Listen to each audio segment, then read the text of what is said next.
Hyvää tasa-arvon päivää.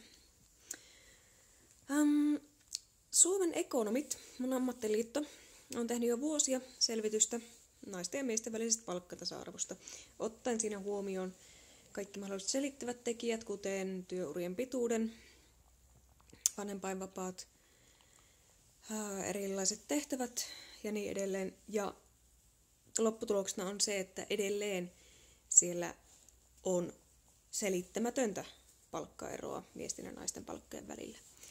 Ja tämä on asia, jossa riittää siis työsarkaa. Mutta tänään olin Omakotiliiton paneelissa osallistujana ja tasa-arvo tai oikeastaan yhdenvertaisuusjuttuja tuli sielläkin esiin, että asumisen kustannukset on kasvanut viime vuosina ihan hirvittävän paljon.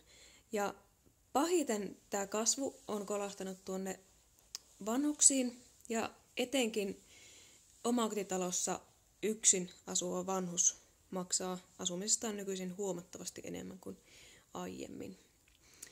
Ja mä oon sitä mieltä, että asumisen kustannukset ei saisi nousta, koska ne on sellaista, mistä on paha kauheasti vähentää, säästää.